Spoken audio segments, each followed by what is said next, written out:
अभी सब्सक्राइब करें हमारे YouTube चैनल ईश्वर टीवी को और देखिए वीडियोस सबसे पहले। महाभारत में एक चरित्र आता है, मां मदालसा संतों का संग करती, नित्य प्रति सत्संग करती। सत्संग सुनते सुनते ऐसा ज्ञान हो गया, ऐसा वैराग्य जागृत हो गया, मां मदालसा ने संकल्प कर लिया। मां मदालसा कहती है, मैं मदालसा संकल्प करती हूँ, मेरे गर्भ से, मेरे कोख से जन्म लेने वाला एक एक बालक पुनः किसी कोख में उसको जाना नहीं पड़ेगा, पुनः उसका कभी जन्म ही नहीं होगा, अर्थात तो मुक्त हो जाएगा। धन्य है भारत की वो मां। एक व्यक्ति अपने संपूर्ण जीवन में अपना भी उद्धार कर दे महाराज, वो भी सबसे बड़ी बात है। लेकिन धन्य है भारत की सभ्यता और धन्य है भारत की वो मां मदालसा जो संकल्प करके कहती है, मेरे गर्भ से जन्म लेने वाला एक एक शिशु उसका पुनः जन्म नहीं होगा। पुनरपि जननम ना पुनरपि मरणम ना पुनरपि जननी जठरम शयनम। ना पुनः उसका जन्म हो, ना पुनः उसकी मृत्यु हो, ना किसी जननी के मां के कोख में, मां के गर्भ में उसको जन्म लेना पड़े। और संकल्प ही नहीं किया, मां मदालसा ने सिद्ध करके दिया कि वो भारत भूमि है।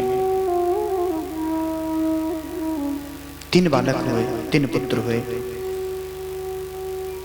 मदालसा नन्हे से बालक को गोदी में लेते, गोदी में लेके लोरी सुनाती।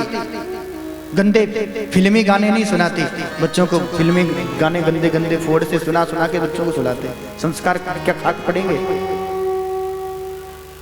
मां मदालसा अपने नन्हे से बालक को गोदी में लेते, सीने से लगाते और सीने से लगा करके लोरी सुनाते।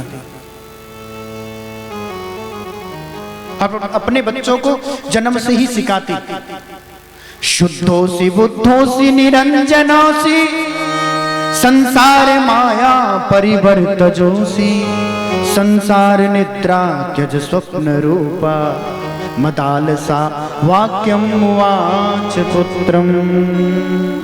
बेटा शुद्धोसी, लोरी भी सुनाती तो कहती बेटा शुद्धोसी बुद्धोसी निरंजनोसी संसार माया परिवर्तजोसी।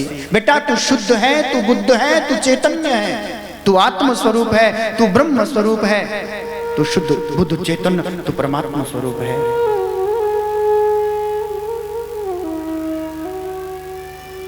बेटा जा उठ, बड़ा हो।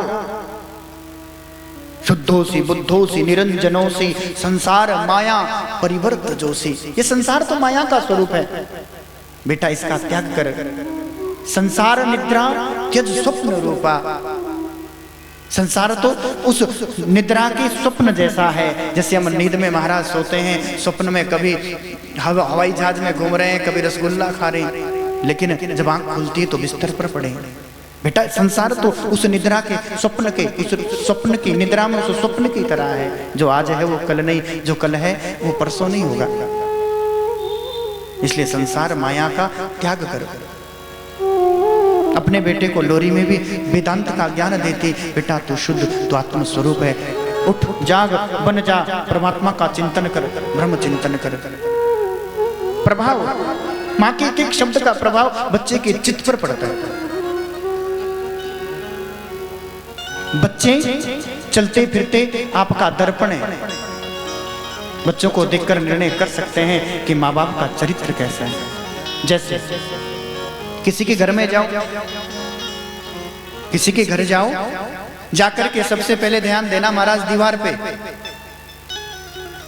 उस घर के बारे में जानकारी करनी हो ना, ये घर कैसा है, ऐसे इस घर में कैसे विचार के लोग रहते हैं, इस घर में लोग रहने वाले लोग क्या क्या सोचते हैं।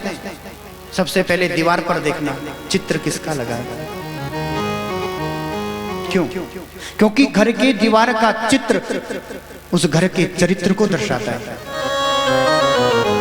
घर के दीवार के चित्र घर के चरित्र को दर्शाता है।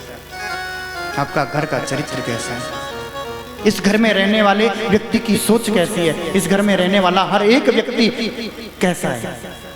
घर के दीवार के चित्र आपके चरित्र को दर्शाते हैं महाराज।